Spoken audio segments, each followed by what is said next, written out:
Welcome back to the Real Life Moms podcast, where moms come to you for tools and inspiration to create the life that they desire. I'm Lisa Foster, your host, and today I have Angie Hyche. She is an author, speaker, podcaster, and certified professional organizer. Through her organization company, Shipshape Solutions, Angie's goal is to simplify the lives of her clients so that they can focus on what's most important and spend time doing what they love. So thank you, Angie, for coming on the show today. Yeah, thank you so much for having me. Excited to be here. Oh my gosh, me too. So you are passionate about just organizing. I mean, you organize lots of things between physical stuff like your home to closets to paperwork. And I even think you do some attentional organization too within yourself. So I'm excited to hear all about this, but maybe tell me first, like what even got you on this passion of organization? So it was definitely a twisty, turny road to get here. It's kind of my fourth career, I guess. I actually started in medicine. I got my undergrad degree in biology and worked as a PA, physician assistant in pediatrics. Oh. I've also taught at the high school level and the elementary school level. I spent most of my adult life actually raising my girls. I have two adult daughters. But I was out of medicine for so long when I was raising them that the idea of getting back into it with the way everything changes was kind of daunting. And while I was at home and I was a community volunteer in schools, and one of the things that I really got into was community theater. One of the theaters that I was active in, the room where they had all their costumes and props and set pieces, was a complete disaster. And I had always really liked putting things in order and kind of obsessed with it. Well, the theater's part-time employee and I decided that we would tackle this project because it was just driving us crazy. The theater was wasting time and money looking for things and buying things they couldn't find. And so over a period of several months, this person and I went through everything the theater owned, big, huge room, like 8 closets and a storage unit, and just spread it all out and sorted through. And it was just the biggest mess. And I just absolutely loved it. And I just said, I think I could do this every day. I really could do this every day. I didn't even know at that time that organizing was a field. So over the next few years, I did some research. I found NAPO, which is National Association of Productivity and Organizing Professionals. Found out, yes, it is a profession. It's a fast growing profession. But then I knew that if I wanted to do that for work, that it would mean starting my own business. And that was very intimidating to me. And so for quite a few years, I just said, I don't know. I don't know that I'm up for that.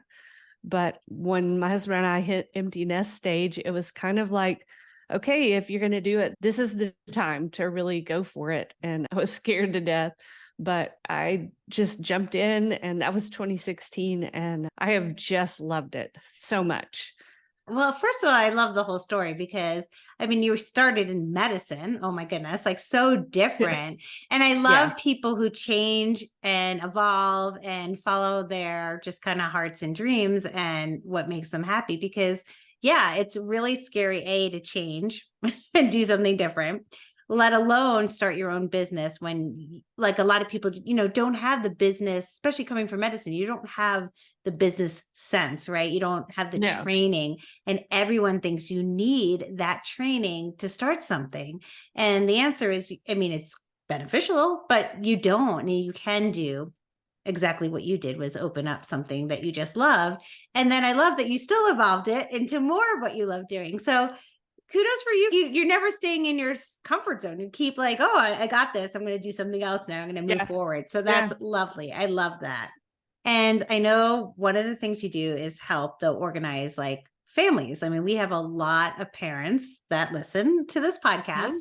and organization, I think, is so tough because it's not just our own stuff, right? As a mom, yes, I have my own stuff, but I also have many other people's stuff, like my kids' stuff, my husband's stuff, and not just physical stuff. Like I'm also talking about scheduling stuff. My Oh, planner, absolutely. oh my Yes. goodness, I'd be in trouble if I showed you my planner. It's a mess. So, what do you say to parents? Like, what are the tips that you give them to help them feel organized? So it really is a phase of life where you just have so much going. And I've worked with so many families, and I feel like I've learned so much over the period of years. One of the most important ones that I see this a lot with parents that are overwhelmed. They deal with so much just shame and guilt and embarrassment, like, oh my gosh, my life is a mess, my house is a mess. I can't do this, I'm so overwhelmed. And the thing that I like to say above all is to give yourself grace. When we talk about organizing, one of the people think of first is Marie Kondo. Yeah. She didn't begin the profession, but she kind of brought a lot of attention to it. And I don't know if you keep up with her very much, but in the last year or so, she had a third child, and she has relaxed her standards a bit at the house. And a lot of people are just like, oh my gosh, have you heard what Marie Kondo is saying? Because she has said, now my home is messy, but the way I'm spending my time is the right way for me at this time, at this stage of my life. And I love that because even she, as some people call the queen of organizing, has realized in this time, you've got to just kind of shift your mindset a bit and to just give yourself grace that there's a lot of moving pieces, lots of stuff, lots of people, lots of schedules to keep up with, and you may have to just kind of relax your standards. I recently found an author, podcaster, speaker. Her name is Casey Davis. And I watched one of her TED Talks, and her overwhelming message above everything is that cleaning and organizing are morally neutral. It's so huge. She said, because a lot of people say, oh my gosh, I'm a terrible mom, I'm a terrible wife, I'm a terrible person, I can't keep up with everything. No, it's morally neutral. And sometimes Mhm. we do the best we can, and we're just barely trying to survive. And it's okay. Feel great about what you can do, and then don't beat yourself up because it doesn't help at Mhm. all. Just Right. makes it A clean room doesn't necessarily make me a good mom. no.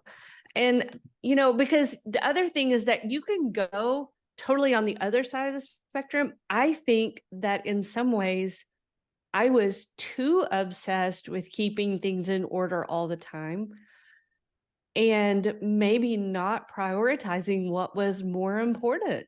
Mhm. What's more important, for my house to look great all the time, or for me to love my husband and put him first, to love my kids and to teach them the truth and teach them what is right. And if that gets lost in the shuffle of trying to keep the schedule in the house looking great, then that's not a victory.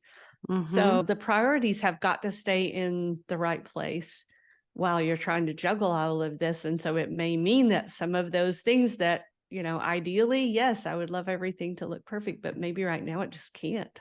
So what I'm hearing is organize your priorities first. Absolutely. First things first. You've got to keep it all in perspective. So, and other things, I'm really big fan of refining your routines just down to where they're just really, really solid. Routines like laundry, dishes, daily pickup, paperwork, all those things. Yes, sometimes you let those slide, but as much as you can, stick to those routines. One of the ones that I think gets pushed aside is daily pickup. If you spend 5 minutes a day just putting things back or just clearing trash or whatever, then it will keep you from having to have like hours and hours on the weekend. Just regular Mhm. routines. Routines are key. Yeah, if I leave too much, then it's like, oh, all of a sudden I'm leaving everything for the weekend, because Yes. I'm working and I have kids and exactly leaving everything for the weekend then takes up my whole weekend. And then that is not fun. We're big declutterers at our house. We like Good. to get rid of extra stuff. We have listened to the whole Con Marie stuff and have done it. But everybody has stuff. There's so much stuff. And Yes. what do you do? Because I feel like I can't control everybody's stuff. What do you do with all this stuff in the house? How do you minimize or organize it? So my favorite tip that I give as far as decluttering, so many times we see it as, okay, well, next weekend I'm going to go through the whole closet. And believe me, I love that kind of thing. But sometimes you say that and then it never happens. A practice that everybody can do that takes like almost zero time and it makes a huge difference is what I call daily decluttering. And all that means is that there is a container in a place that is easy to get to. Everybody knows where it is. It is labeled so that you know this is the place you put something, anything that you see in your home that you can't say, I love it and I use it. Mm. And it's probably clutter. And as soon as you see it, wherever it is, you just go ahead and stick it in that container. And then when it fills up, you donate it. And it's a continuous process. That way, if you're in the closet and you see like, oh, this is too tight, this is driving me crazy, you just go ahead and pull it off, stick it in there. If you're Mm-hmm. in the kitchen or like, why do I have 10 spatulas? Throw some in there, wherever you are. Again, it takes almost no time. It's only the time to go over and put it in the container and then the time to take it to the donation center. Another really helpful practice using a principle, this is another Dana K. White thing. She uses the container concept a lot. And container concept is not necessarily what you think. It's not like finding the right container, but have a container that is the size of a shoebox. Only a certain amount of things will fit in that shoebox. So I'm going to limit myself, contain myself to that. Mm. So if you think of let's say your chest of drawers that you keep clothes in the bedroom, I'm going to contain myself or limit myself to only what fits in those drawers. And so if I have 2 drawers that I have t-shirts in and I buy a t-shirt, but it's not going to fit in there, well, something's got to go. Something's got to go. So kind of defining what your limits are on whoever's room it is, a drawer, a cabinet, a closet. If you think about it, your whole house is a container, really. But it's a relentless process, because if we don't continue to shed and we know we're going to, as consumers, we're going to keep bringing in, then it's just going to get more and more and more cluttered. And all of our clutter, our stuff, our things in our schedule and to-do list, in our mind, all of that clutter is a distraction from our priorities. Tell me about the clutter in our mind, Oh my because goodness. I do think as a mom, there is a lot of different things I am thinking about all the time. So yes, tell us about that clutter in our mind. Yeah, this is the most difficult category for me, the attention. I call it attention clutter. We constantly have all these things swirling in our mind, and a lot of it is related to the other categories of clutter, particularly schedule. I think schedule and attention clutter kind of go hand in hand. The more we have going, the more we've got to think about. But one category of attention clutter that I like to talk about, because I think there's a solution for it. This comes from a book by David Allen called Getting Things Done. It's a business-oriented book. It's been around since the 80s. It was really a landmark book, and there are 2 principles from that book that just really revolutionized my life, and this is one of them. So David Allen talks about open loops, getting open loops into trusted systems. So an open loop is anything that is not in a state that you need it to be in. And you're trying so hard to hold on to that piece of information in your mind. So this could be anything from like, oh, I got to stop on the way home and get some eggs, or I need to call so-and-so, or, oh, I need to send that email. Oh, I've got to get the present for the gift next week. All those things that are just swirling in our heads. We're trying desperately not to forget any of them because we don't have them. Those items are not in a state to where we know that's going to get taken care of. And that's where he's talking about the trusted system. So for instance, if I say, oh, I've got to stop on the way home and get eggs, and I'm just trying to remember that, well, what could I do with that? I could tell myself, okay, I could put this on my phone as a reminder, GPS wise. When I leave this location, remind me to stop and get eggs. There's so many ways we can either automate that, Google Calendar, reminders, Trello. It could be paper. It could be multiple things. For me, it's multiple things, but I've got to get all those things into a state to where I know, okay, I don't have to think about that now because I've got my reminder set that next week on Tuesday morning, I need to blah, blah, and I'm going to be reminded of it. That is what a lot of our attention clutter is. And when we're trying to hold all that information, no wonder we can't be present where we are because we're so terrified that the balls are going to drop. And that's the source of a lot of it. Figuring out how to get all that stuff into a way you can trust. And if you don't have that right now, the best way to start that, I encourage you to sit for 15 minutes with paper and a pen and get it all out of your head, out of your head, out of your head. Just jot it down in a list and then like, okay, here's all this stuff. Now, how am I gonna get that to a state where I don't have to keep worrying about remembering it?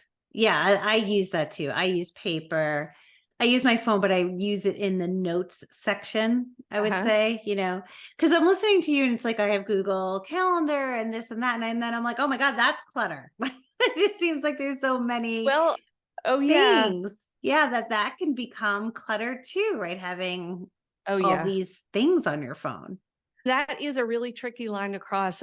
I'm in my book, Unholy Mess, What the Bible Says About Clutter. I'm very open about my own social media addiction that I had to claw my way out of phone addiction. It was really bad. So our phones are really powerful tools, but they can also be a weapon of mass distraction, So yeah, you've got to really watch it. I mean, I could be going to put something on my reminders and then all of a sudden I go, oh my gosh, I've been on Instagram for 45 minutes. Not that Instagram is wrong. It is a really tricky thing. Yeah. And the more you're talking about it, it's like, I'm thinking like, wow, like, you're home and you're cluttered there. It's like, well, you leave the home because you get away from it. Right. But your phone clutter, I'm going to call it clutter, is on you all day.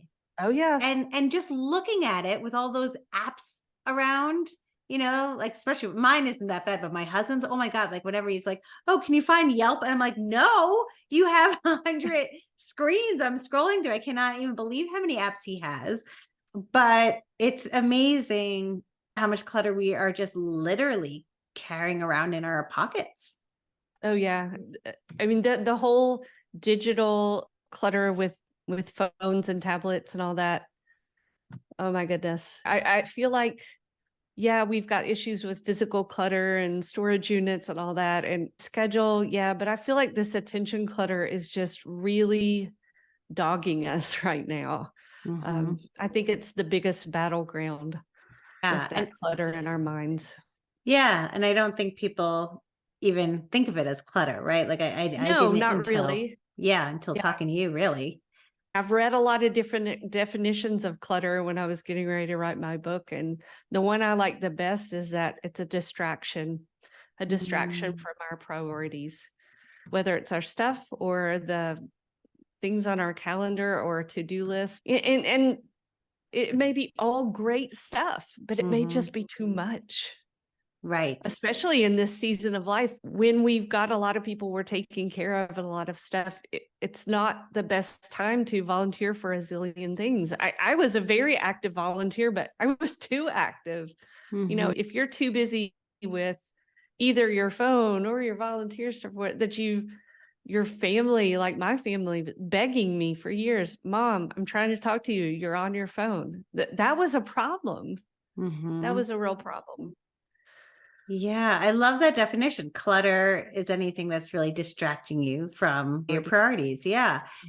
So, okay, because I do think clutter can hold us back from moving forward, right? Absolutely. Is that the big takeaway? Because people might just be like, clutter. So I'm distracted, but is it that if we don't get ourselves decluttered, whether that's mentally, physically, emotionally, whatever, that really it is holding us back in our own life. It definitely is. And I think the biggest danger, it definitely was for me, my biggest danger was that I was not really, I could be with my family. My body was with my family, but my mind was somewhere else completely. Mhm. Um, I didn't write this sentence, but okay, let me see if I can think of it. The greatest gift you can give someone is your full attention. I love And that. think about how many times you Mhm. are with other people, but you're not really there. Yes. Your mind is not there. And if, like, when I was with my family and I pick up my phone, whether I realized it or not, I was communicating to them that what I was looking at my phone on my phone was more important. And I so wish that I could take back some of that hurt, but I can't. I Mhm. can only live for now and try to do better now. But yeah, I think the biggest danger is that we're just not there. We're not able to participate in what's going on around us. We don't have our heart, our full heart and soul in it. Yeah. If you can give our moms that are listening or parents that are listening one challenge, what would Ooh, you tell them? I think one of the hardest but most valuable uses of time is just to take a few minutes, sit down, pen and paper, think about three areas: the physical clutter of stuff, the schedule, and your mind. Think about what is distracting me right now. I Mm. really want to focus on what's most important. Well, first of all, I mean, how many times do you sit and not just give, a knee-jerk reaction of what is the most important, but really think about the most important things right now in my life are: what is it? Your family? Is it your faith? What is it? Is it your health? And what are the things that are distracting me from that? Mm. What is distracting me? What do I need to cut? Do I need to get rid of some stuff? Do I need to just get really brutal with, okay, my calendar is just too cram-packed. These are good things, but there's just too many. Do I need to let some things go entertainment wise? Do I need to trim my social media? What is it? What's really distracting you? And are you willing to do the hard work to let it go? There is Mhm. such freedom in the podcast Uncluttered, Shaping Your Heart and Home for What Matters Most. We close every episode with: an uncluttered life is an abundant life. Mm. And that seems very counterintuitive, right? Because you think of abundance as lots, Mhm. the more I have, the more activities I have, the more abundant my life is. And honestly, no, because we're so pulled in so many different directions. That's not a life of abundance. That's not a Mhm. life of peace. And I also just want to reiterate what I said at the beginning about that cleaning and organizing are morally neutral, and to give yourself grace. Sometimes good enough is, you want things to be perfect. Good enough can be perfect. Totally. Perfectionists are I'm definitely a perfectionist. Sometimes perfectionists live a life where they're just constantly disappointed because it's not what they want. But maybe for right now, it's just, this is good enough for right now because I want to be there with my family. I want to be present. I want my mind to be free of all that. So what Mhm. can I do to be free? Yeah. I love the way you look at clutter. Coming on this podcast, I'm like, oh, we're going to learn how to organize. In fact, before I came on, I like went through my closet. Do I love this? Do I not love this? And I'm donating a bunch of stuff because I was preparing. But it's not about that. It's not about that. Yes, it is. And no, it's not. Right.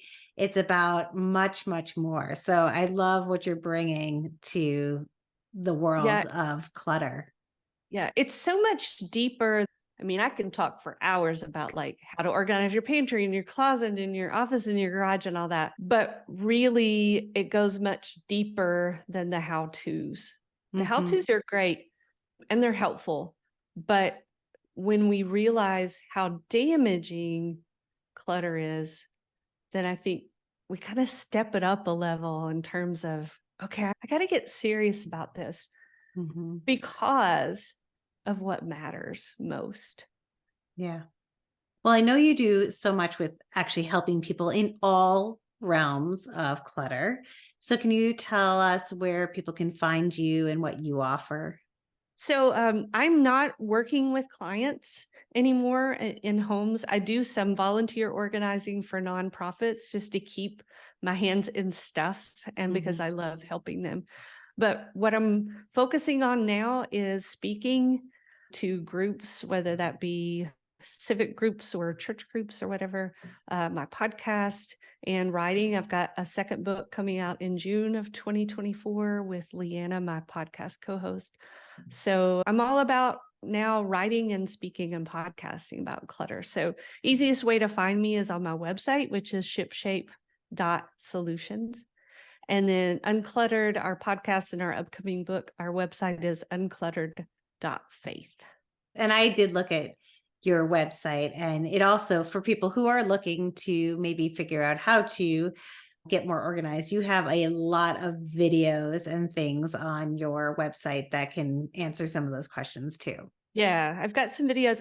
I've been writing a monthly organizing column in my local newspaper for 7 years. So there's like over 100 articles. So if you want to find tips on organizing your garage or whatever, they're all on there too. So that's available as well, even though I'm not working with homes. So lots of free stuff, free resources on my website. And if anybody's got an organizer and decluttering challenge, hit me with an email. I love to talk about it. So Angie at shipshape.solutions. If you've got a group that needs a speaker, I'm really love that either in person or virtual.